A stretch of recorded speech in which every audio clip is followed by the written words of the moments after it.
बांग्लादेश में नई सरकार का गठन हो चुका है। तारिक रहमान के नेतृत्व में नई सरकार ने कार्यभार संभाल लिया है। बांग्लादेश में बीएनपी की सरकार बनने के बाद ये सवाल उठने लगे कि जिस देश के साथ पिछले कुछ समय से भारत के रिश्ते तनावपूर्ण चल रहे थे, क्या उसमें कमी आएगी और तारिक रहमान भारत के साथ दोस्ताना रवैया रखेंगे? इन उलझनों को लेकर तारिक रहमान सरकार की विदेश नीति को लेकर अब तस्वीर कुछ कुछ साफ नजर आने लगी है, क्योंकि नई बीएनपी सरकार ने घोषणा की है कि बांग्लादेश सभी देशों, खासकर पड़ोसियों के साथ संप्रभु समानता और पारस्परिक लाभ के आधार पर संबंध रखेगा। इस बयान को 18 महीने के मोहम्मद यूनुस के नेतृत्व वाली अंतरिम सरकार के दौरान दोनों देशों के बीच जो तनावपूर्ण संबंध रहे हैं, उसे संबंधों में सुधार की समीक्षा के रूप में देखा जा रहा है। दरअसल बांग्लादेश के नवनियुक्त विदेश मंत्री खलीलुर रहमान ने कहा है कि बांग्लादेश फर्स्ट देश की विदेश नीति का केंद्रीय सिद्धांत होगा। उन्होंने साफ किया कि इस ढांचे के तहत बांग्लादेश अपने हितों को प्राथमिकता देगा और सभी देशों के साथ संतुलित और व्यावहारिक सहयोग को आगे बढ़ाएगा। मीडिया रिपोर्ट्स के मुताबिक खलीलुर रहमान ने यह कहा है कि जहां जटिलताएं या ठहराव है, वहां बाधाओं को दूर करने और संबंधों को सामान्य बनाने के प्रयास जारी रहेंगे। उनके इस बयान को भारत के साथ संबंधों को रीसेट करने की दिशा में महत्वपूर्ण माना जा रहा है। बांग्लादेश के विदेश मंत्री के मुताबिक बांग्लादेश की विदेश नीति किसी दलगत विचार से प्रभावित नहीं होगी और सरकार का लक्ष्य ऐसी नीति बनाना है जो बांग्लादेश के लोगों की इच्छा और आकांक्षाओं को प्रतिबिंबित करे। बांग्लादेश से भारत के रिश्ते अब कैसे हो सकते हैं? बांग्लादेश चुनाव में बीएनपी के आने और तारिक रहमान के प्रधानमंत्री बनने को लेकर टाइम्स नाउ नवभारत के डिजिटल प्लेटफॉर्म से बातचीत की थी विदेश मामलों के जानकार रविंद्र सचदेव ने। सुनिए उन्होंने इस संदर्भ में क्या क्या कहा था। जो बांग्लादेश के चुनाव हुए हैं, जो रिजल्ट आए हैं, उसमें बीएनपी बहुत बड़ी पार्टी बनकर उभरी है। बीएनपी के आने को आप किस तरह से देख रहे हैं? भारत के लिए बीएनपी का आना किस तरह का संकेत है? Thank you Pratibha ji, pleasure आपके और आपके व्यूअर्स के साथ। बांग्लादेश में जो इलेक्शन हुई, इसका अगर हम नेट रिजल्ट देखें तो यस डेफिनेटली ये ठीक ही रहा। मतलब इन द सेंस कि भारत के हिसाब से अगर जमात जो दूसरी पार्टी है जो लड़ रही थी, जो कि ज्यादा पाकिस्तान के निकट है, जो ज्यादा पाकिस्तान से आइडियोलॉजिकली अलाइंड है, जो ज्यादा हार्डलाइन इस्लाम चाहती है बांग्लादेश में, अगर वो सत्ता में आते या वो इलेक्शन जीतते तो भारत के खिलाफ षड्यंत्र, कॉन्स्पिरेसीज और अलग अलग एक्टिविटीज का टेम्पो बढ़ जाता, इंक्लूडिंग हमारे नॉर्थ ईस्ट के खतरे के लिए। बीएनपी का जीतने का मतलब यह है कि यस, बीएनपी भी भारत से काफी खफा रहती है, इनके भी बड़े मुद्दे हैं इंडिया को लेकर के, बट जो खतरा हमें जमात के आने से था कि भारत के खिलाफ षड्यंत्र, कॉन्स्पिरेसीज और क्या क्या ना खिचड़ी पक जाती, वो नहीं है अब। That is one. Second, yes, BNP Bharat से कई मुद्दों पे गिले शिकवे रखती है, खास करके रिवर एंड वाटर शेयरिंग को लेकर के, जो हमने खालिदा जिया के रिज्म में देखा था। एग्जैक्टली और बाउंड्री इशू को लेकर के। तो ये मुद्दे रेस करेंगे। Now still coming back, BNP का फॉरेन पॉलिसी जो समझ आता है, जो ये कहते हैं, इनका ये कहना है कि Bangladesh first, neither Delhi nor Pindi, यानी कि ना हम भारत से ज्यादा निकट जाएंगे बहुत, ना हम पाकिस्तान से बहुत निकट जाएंगे, बट हम बांग्लादेश फर्स्ट रखेंगे। तो इसका एक इंडिकेशन तो यह है once again with regards to Pakistan, कि पाकिस्तान की जिस तरह की फुटहोल्ड बनती है यहां पर, जिस तरह के उसके मैकेनिज्म्स बनते with regards to harming Bharat के इंटरेस्ट को, उनका स्कोप शायद कम होगा। परंतु एक जो चीज सबसे ज्यादा स्टिक आउट करेगी फिलहाल, वो ये है कि शेख हसीना को लेकर के तारिक रहमान क्या स्टेटमेंट देते हैं, कितनी जल्दी उसकी मांग करते हैं वापस बांग्लादेश आने के लिए, कितनी जोर से बात करते हैं। तो ये एक मिला जुला सा बैग है, बट ऑन द होल जो हालात है, उन हालातों में ये बेहतर हालात है फिलहाल भारत के लिए। जी सर, जो हमने देखा कि जब खालिदा जिया का निधन हुआ तो हमारे विदेश मंत्री एस जयशंकर वहां गए, उनके अंतिम संस्कार में शामिल हुए और तारिक रहमान से मिले। तभी से एक संकेत मिलने लगे थे कि तारिक रहमान यदि प्रधानमंत्री बनते हैं बांग्लादेश के, तो भारत के साथ संबंधों को रीसेट करने में वे मदद करेंगे। तो आपका मानना है कि अब भारत और बांग्लादेश के संबंध, जो पिछले कुछ दिनों से हम देख रहे हैं कि काफी गड़बड़ हो गए, खासतौर पर शेख हसीना के आने के बाद और यूनूस के कार्यकाल में जिस तरह से हिंदुओं पर उन पर हमले बढ़े, उनकी हत्याएं की गई, तो भारत और बांग्लादेश के रिश्ते में तनाव था। तो क्या अब इस तनाव को कम करने में लगता है कि मदद मिलेगी? जी हाँ, फिलहाल तो ये लगता है कि तनाव कम करने में, तनाव कम होने में और कुछ वर्किंग रिलेशनशिप पे आएंगे दोनों देश। ठीक है, जो हमारे डिफरेंसेस हैं, खासकर वंस अगेन रिवर वाटर्स और बॉर्डर इश्यूज को लेकर के, उन पे वर्किंग रिलेशनशिप पे हम आएंगे, चांस बढ़ता दिखता है। पर याद हमें ये रखना चाहिए कि बांग्लादेश के अंदर एक ओवरऑल एंटी इंडिया सेंटीमेंट बहुत ज्यादा बढ़ चुकी है। ओके, और तारिक रहमान भी ये कह चुके हैं कि मैं जो करूंगा, पब्लिक सेंटीमेंट जो चाहेगी मैं वो करूंगा। तो चांस है रिश्ते इंप्रूव होने का। अगेन मैं इसीलिए कह रहा हूं, सबसे पहला लिटमस टेस्ट मेरे ख्याल से हमारे लिए ये होगा कि शेख हसीना की एक्सट्रेडिशन के लिए ये दोबारा कब बात करता है और किस रूप से बात करता है। अगर मानिए अगले 2 दिन या 4 दिन बाद ये स्ट्रॉन्ग स्टेटमेंट इशू करे कि इंडिया शेख हसीना को वापस करे, हमारे बांग्लादेश में लोगों की डिमांड है, तब रिश्तों में नॉर्मलसी या वर्किंग रिलेशनशिप आने में फिर मुश्किलात आ जाएंगी, फिर मामला थोड़ा ठंडे बस्ते में जाएगा। अगर ये थोड़ा मैच्योरिटी दिखाए और शेख हसीना के मुद्दे को रेज ना करे अगले 3 महीने 6 महीने, तब भारत और बांग्लादेश के बीच में जो टॉपिक्स है ऑफ डिस्कशन, मेरे ख्याल से उनको लेके डिस्कस करने की संभावनाएं बढ़ती दिखती है। एक चीज और ध्यान रखें, बांग्लादेश की यस इलेक्शन हुई, अच्छी विक्ट्री आई। अब ये भी है कि सारे देश ने पार्टिसिपेट नहीं करा, यानी कि एक बड़ी पार्टी ने पार्टिसिपेट नहीं करा, अवामी लीग ने उसको करने नहीं दिया गया, बैन थी वो। परंतु याद रखिए, पिछले 10 साल से ज्यादा बांग्लादेश में जो भी इलेक्शन हो रही है उसमें एक बड़ी पार्टी तो होती नहीं है। जब शेख हसीना थी तब बीएनपी ने नहीं पार्टिसिपेट करा था, 19 में भी और 24 में भी। तो बांग्लादेश की डेमोक्रेसी का फिलहाल जो हालात है उसमें जो दिखता है और जो हो रहा है इलेक्शंस का, एक पार्टी शायद दायरे के बाहर बैठ जाती है, बट फिर भी इसे एक डेमोक्रेसी का सक्सेस माना जाता है। तो हम भी ये मानेंगे कि ये डेमोक्रेसी का सक्सेस है। एक वेरिएबल और है, अव्वल तो लिटमस टेस्ट है कि तारिक रहमान भारत को लेकर के, शेख हसीना को लेकर क्या स्टेटमेंट करता है। दूसरा टेस्ट ये होगा, हमें देखना होगा कि शेख हसीना भारत में बैठ करके क्या स्टेटमेंट्स देती है। अगर ये इसने कुछ स्टेटमेंट्स और दी स्ट्रॉन्ग, जैसे इसने आई थिंक कल दी है कि इलेक्शंस को कैंसिल कर देना चाहिए, तो मेरे ख्याल से ये भारत के हमारे हितों के लिए अच्छा नहीं होगा, क्योंकि बांग्लादेश में फिर ये वही सेंटीमेंट भड़काएगा कि भारत ने उसको शह दे रखी है और शेख हसीना वहीं से बैठ के हमारे खिलाफ स्टेटमेंट्स दिए जा रही है। तो ये बांग्लादेश में हमारे खिलाफ सेंटीमेंट्स को बढ़ाएगा।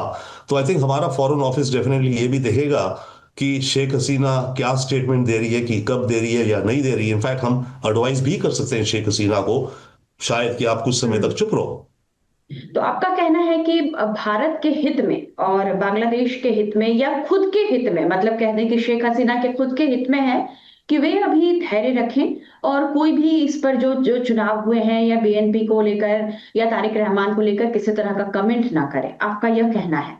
ओ बिल्कुल, एब्सोल्युटली। देखिए, बांग्लादेश में भारत के खिलाफ जो सेंटीमेंट इतनी भड़क गई है, खासकर उसको नो डाउट उसको जमात की जो पार्टी है उसके स्टूडेंट विंग ने भड़काया है, पाकिस्तान के एजेंट्स ने, आईएसआई ने वहां प्रोपेगेंडा फैलाया है। पर उनका नैरेटिव ये था कि शेख हसीना ने देश के अंदर अथॉरिटेरियन रही हैं, ये भी इसकी रिजीम में इन्होंने ऑपोजिशन के कुछ लीडर्स को, कहा जाता है और है भी शायद प्रूफ है एक्चुअली, किडनैप करवाया, मर्डर करवाया है। उसी के चलते शेख हसीना की इनकी जो रॉयल रैपिड एक्शन बटालियन एक कहलाती है शायद, जो कमांडो स्पेशल है, उसके 7 सीनियर ऑफिशियल्स को अमेरिका ने सैंक्शंस लगा दी कि उन पे चार्जेस है किडनैपिंग्स के। तो शेख हसीना अपने अपोनेंट्स के प्रति काफी सख्त और ज्यादा भी करा है। उसके लिए बांग्लादेश में बहुत लोग ब्लेम करते हैं इंडिया को कि क्योंकि शेख हसीना को इंडिया पूरा सपोर्ट करे जा रही थी, इसलिए शेख हसीना हम पे जास्तियां ढा रही थी। तो वो एक हमारे भारत की छवि पर और एंटी इंडिया सेंटीमेंट बहुत ज्यादा उसके चलते भी है। पर एक चीज और याद रखिए, बांग्लादेश का पैटर्न है, एक पार्टी पावर में आती है, पिछली वाली जो पार्टी थी उसके बंदों को वो हैरेस करते हैं, किडनैप करते हैं, ये वो करते हैं। जब खालिदा जिया थी सत्ता में अर्ली 2000s में और शेख हसीना पावर के बाहर थी, तो इनकी रैलीज पे ग्रेनेड फेंके गए थे, शेख हसीना के लाइफ पे अटेम्प्ट हुआ था। जब शेख हसीना वापस आई, इन्होंने सेम रिवर्स करना शुरू कर दिया बीएनपी के और दूसरे नेताओं के खिलाफ। तो भारत के खिलाफ जो एक सेंटिमेंट बांग्लादेश में धीरे धीरे बढ़ते इस हालात तक आ गई है, उसका काफी श्रेय, काफी कॉज ये भी है कि इनका हसीना का रूल जो रहा उसमें इन्हें जास्तियां भी करी हैं। तो सर आप अब शेख हसीना की बांग्लादेश वापसी की संभावनाओं को किस तरह से देख रहे हैं? क्या वो जल्दी लौट पाएंगी देश, और क्या जो उनकी पार्टी के जो बहुत सारे नेता भी देश छोड़कर बाहर जा चुके हैं, क्या वो वापस आ पाएंगे अपने देश? क्या उनके लिए माहौल बनेगा? जो आपने बात कही कि काफी इनके नेता भी देश छोड़ के जा चुके हैं, राइट। इन सब चीजों को देखते हुए मुझे नहीं लगता कि शेख हसीना वापस आ जाएंगी जल्दी। देखिए, बांग्लादेश से इनके जो अवामी लीग के बड़े लीडर्स थे, कुछ तो देश छोड़ के भागे। शेख हसीना भारत में, इनका होम मिनिस्टर भी मैं कैसे भारत में है। कुछ और लीडर्स किसी और देशों में भाग गए, कुछ को मार भी दिया गया इस दौरान, कुछ किसी जेल में भी हैं, कुछ जेल में भी हैं। तो अवामी लीग के जो लीडर्स हैं काफी सारे, या कुछ ने रिटायरमेंट ले ली, भैया मैं पॉलिटिक्स छोड़ के मैं अपना घर जाके बैठता हूं, मैंने बहुत कमा लिया इत्यादि। तो इनके जो लीडर्स हैं वो काफी हद तक आई थिंक एब्सेंट हो गए हैं अब। तो ऐसे माहौल में, और शेख हसीना पे तो ऑलरेडी डेथ पेनल्टी अनाउंस्ड है भाई। ओके, तो शेख हसीना का वापस जाने का मुझे तो जीरो चांस दिखता है। जी, लगता है कि यदि वो गई तो जो उनकी सजा है उनको दे दी जाएगी। या दे दी जाएगी, या एब्सोल्युटली दे दी जाएगी, या वापस गई तो अरेस्ट हो जाएंगी, सीधे अरेस्ट होके फिर उन्हें सजा देनी है या क्या होना है, पर अरेस्ट सीधा। तो she can not afford it. नहीं तो क्या बिल्कुल नहीं। बीएनपी के साथ कोई समझौता भी हो सकता है? आपको लगता है कि शेख हसीना का कोई समझौता हो सकता है तारिक रहमान के साथ या बीएनपी के साथ? Great question. होने को हो भी सकता है पर नहीं हो पाएगा शायद, क्योंकि जो पब्लिक ओपिनियन है वो शेख हसीना के बहुत खिलाफ है, और बीएनपी जो जीती है वो पब्लिक ओपिनियन के बेसिस पर ही जीती है, राइट। तो इतनी तो जल्दी वो कोई कदम नहीं उठाएंगे? इतनी जल्दी वो इस तरह से नहीं करेंगे। और दूसरा याद रखिए, वहां जमात बैठा है, चाहे जमात की आई मीन नंबर ज्यादा नहीं आए, पर जमात भी एक काफी वोकल और लाउड पार्टी बिल्कुल। है। तो एक जमात दूसरे नंबर की पार्टी बनी है वहां पे, जो कई संगठनों के साथ चुनाव लड़े गए हैं। एग्जैक्टली। तो जमात को एक्चुअली एक तरह से देखा जाए तो फायदा भी हुआ है, उतना नहीं हुआ जितना वो चाहते थे, पर कुछ फायदा हुआ है। पर एक चीज और है ना, ये कहा जाता है, समझा जाता है कि जो रेडिकल लोग हैं, जो एक्सट्रीमिस्ट लोग हैं, अगर वो इलेक्शन प्रोसेस में जुड़े तो देश को फायदा होता है, क्योंकि वो गन्स छोड़ देते हैं। तो हम्म। कुछ हद तक ये फायदा भी देखा जा सकता है कि अब मानिए जमात मेन स्ट्रीम लाइफ में आने के इच्छुक है और आ रहा है, बट उसका जो एजेंडा है वो तो उसका आइडियोलॉजी है, उसी पर चलता है। तो जमात के लिए मिक्स्ड बैग है। बट अगेन शेख हसीना के लिए कंडीशंस बिल्कुल आई थिंक अपॉर्चुन नहीं है वापस जाने के लिए। जब तारिक रहमान यूके से आए थे, 25 दिसंबर 2025 की बात है, जब वो वापस आए थे बांग्लादेश, तो उन्होंने उस समय कहा था कि आई हैव अ प्लान, मेरे पास इस देश के विकास के लिए, यहाँ के लोगों के लिए एक प्लान है। यह देश सबका है, हिंदुओं का है, मुसलमानों का है। तो आपको लगता है कि अब जब जमात भी संसद में है और बीएनपी, हालांकि उसके प्रधानमंत्री होंगे, बीएनपी के प्रधानमंत्री होंगे, लेकिन क्या अब इस समावेशी, आप देखते हैं कि समावेशी समाज वहां का होगा, वहां उस तरह का विकास होगा? हिंदुओं पर जो अत्याचार हो रहे हैं, अल्पसंख्यकों पर हो रहे हैं, अब लग रहा है कि अब जो तारिक रहमान जो वादा करके आए थे कि मैं सबको एक समान देखूंगा, वो कर पाएंगे यहाँ पर? वो कितना कर पाएंगे कह नहीं सकते, पर अगर हम शब्दों पे जाएं, जो ये वर्ड्स यूज कर रहे हैं, इन्होंने तब भी कहा था आई हैव अ प्लान, या and I really hope that he has a plan, क्योंकि देश को बढ़ाओ यार, खुशहाल देश करिए आप। बट आज इन्होंने एक जो स्टेटमेंट और दी है, उससे फिर ज्यादा लगता है कि शायद ये देश को अच्छी राह की तरफ ले जाएंगे। आज इन्होंने अपनी विक्ट्री की जब आई, इन्होंने अनाउंस कराई कि आज हम कोई सेलिब्रेशन नहीं करेंगे, पार्टी की सेलिब्रेशंस कल होंगी। हम्म। आज का दिन उसने कहा है कि सब लोग अपने अपने रिलीजियस प्लेसेस में जा करके, मॉस्क में, टेंपल में, चर्च में, पागोदाज में जाकर प्रार्थना के करें। अपने देश के लिए प्रार्थना करो। तो रियली अगर देखा जाए तो ये तो बहुत ही अच्छी भावना है, मैं कहूंगा हम्म। कि उसने इनकरेज कर, उसने कहा सबको, right, all religious, all faiths, go to your places of worship और देश के लिए प्रेयर्स करो। तो ये तो एक बहुत ही अच्छा कदम है, आई वुड से।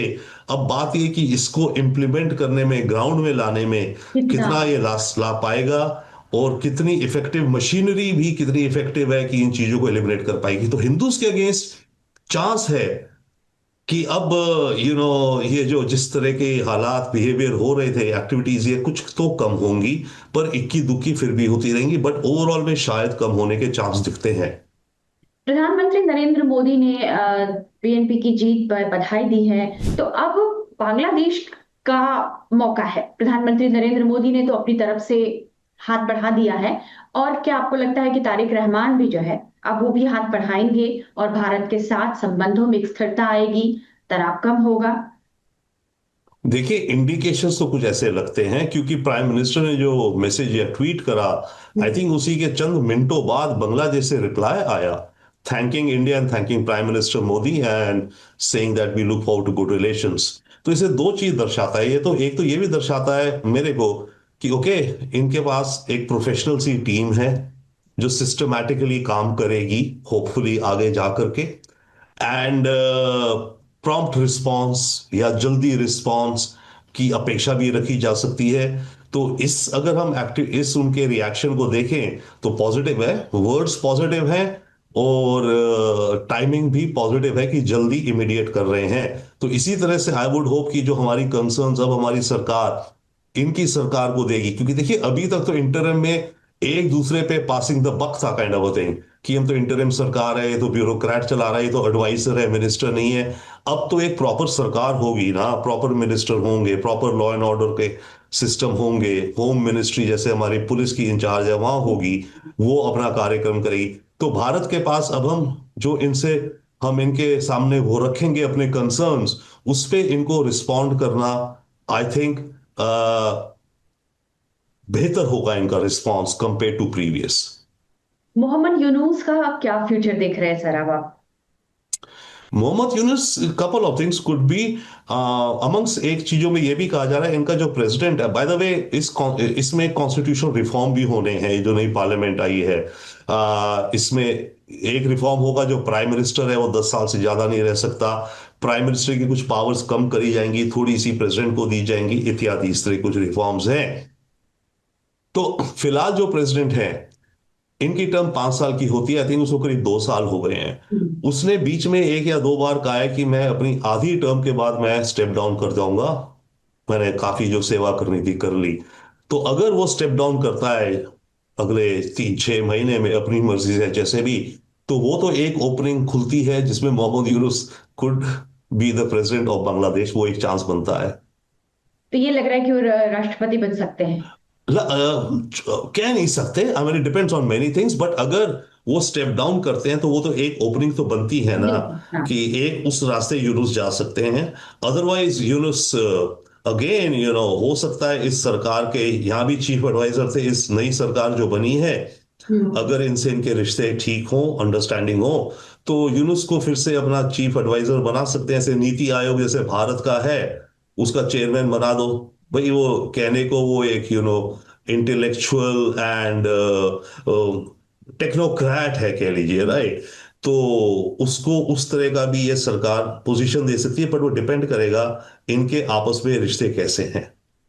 सर एक आखिरी सवाल है, बीएनपी का बांग्लादेश में आना पाकिस्तान के लिए कितना बड़ा झटका मानते हैं आप? कोई झटका है भी या नहीं है? पाकिस्तान के लिए झटका है डेफिनेटली, यस, क्योंकि जो वो एक्सपेक्ट कर रहा था कि अगर जमात आ जाती तो उसके तो काफी मजे हो जाते उसके। मजे हो जाते। तो बीएनपी आई है तो जो उसकी उसकी जो मानिए जो विचार जो मंशाएं होंगी उनको इतनी आसानी से इम्प्लीमेंट नहीं होने देगा ये। But at the same time Pakistan के लिए शेख हसीना से तो ये कई गुना बेहतर है। क्योंकि खालिदा जिया थोड़ा जो कहते थे कि भारत विरोधी रुख रहा था उनका, तो इसलिए पाकिस्तान बड़ा खुश होता था कि बांग्लादेश में जो सरकार है वो भारत विरोधी है। तो अब लेकिन तारिक रहमान के आने से लग रहा है कि भारत के लिए उनका जो उनकी उनका नजरिया होगा उनकी माँ से अलग होगा, और वो संबंधों में सुधार की कोशिश करेंगे। हाँ जी हाँ, डेफिनेटली यस करेंगे। और एक बात ध्यान रखिए, ये 15-17 साल यूरोप में रहा है, अब वापस देश में आए तो कुछ एक फ्रेश नजरिए के साथ आएगा, फ्रेश नजरिए से अपने देश को आई थिंक ये देखना चाहेगा।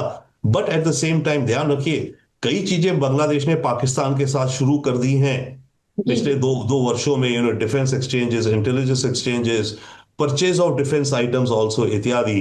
वो कुछ चीजों उनमें जो मोमेंटम आ गया है, उस तरह का कुछ मोमेंटम शायद बढ़ सकता है। बट वंस अगेन जो इनका विचार है, बांग्लादेश फर्स्ट, ना दिल्ली ना रावलपिंडी, कि इन दोनों में से किसी के साथ हमें बहुत ज्यादा क्लोजनेस नहीं लेना, वर्किंग रिलेशनशिप लेना है। तो that's fine, that's welcome with us. बहुत बहुत शुक्रिया सर, बांग्लादेश के ताज़ा हालात पर आपने जो जानकारी दी है। हमें उम्मीद है कि हमारे व्यूअर्स को ये जरूर पसंद आएगा, आपने जो बताया है। बहुत बहुत शुक्रिया सर, टाइम्स ऑफ भारत से जुड़ने के लिए। फिर हम कभी आपके साथ किसी मुद्दे पर फिर से हम आपके साथ जुड़ेंगे। बहुत बहुत धन्यवाद। थैंक यू, प्लेजर आपके साथ, थैंक्स।